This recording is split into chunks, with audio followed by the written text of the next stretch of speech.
Dans la nuit du 7 au 8 décembre, les forces régionales de la CEDEAO ont lancé une opération pour réprimer la rébellion au Bénin. La Sierra Leone, la Côte d'Ivoire, le Ghana et le Nigeria, dont le président s'était préalablement entretenu avec Emmanuel Macron, se sont joints à cette opération de défense de la démocratie et de l'ordre constitutionnel au Bénin. Aujourd'hui, sur mon ordre, les forces armées nigérianes ont courageusement décidé de défendre et protéger l'ordre constitutionnel en République du Bénin à l'appel du gouvernement. À la suite d'actions menées par les forces armées, les autorités béninoises ont réussi à libérer les chefs d'état-major des forces terrestres et de la garde nationale, qui avaient été capturés par les rebelles lors d'une tentative de coup d'État. Pour rappel, le dimanche 7 décembre dans la matinée, des tirs auraient été entendus dans la capitale économique Cotonou, près de la résidence du président Talon. Peu après, des militaires ont annoncé à la télévision publique avoir renversé le président en exercice, Patrice Talon, qui a pourtant affirmé que la situation était sous contrôle. Forces de défense et de sécurité, après une réflexion bien mûrie et pour donner un repère à notre pays, avons décidé de prendre nos responsabilités suite aux multiples dérives du gouvernement de M. Patrice Talon. Il s'agit de, sur le plan sécuritaire, la dégradation continue de la situation sécuritaire au nord du Bénin.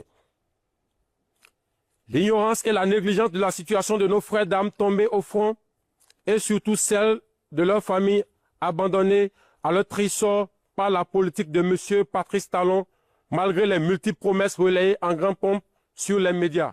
Un groupuscule de soldats, sous prétexte de revendications fallacieuses, a entrepris une mutinerie à l'effet de s'attaquer aux institutions de la République et de déstabiliser notre nation en remettant ainsi en cause l'ordre démocratique. J'ai donc, en coordination avec le commandement des forces de défense et de sécurité, engagé les actions nécessaires au maintien de la paix en vue de garantir la sécurité et la quiétude de tous sur toute l'étendue du territoire national. Nous avons fait front, repris les positions jusqu'à nettoyer les dernières poches de résistance des mutins. Je voudrais vous rassurer que la situation est totalement sous contrôle et vous inviter, par conséquent, à vaquer sereinement à vos occupations dès ce soir même.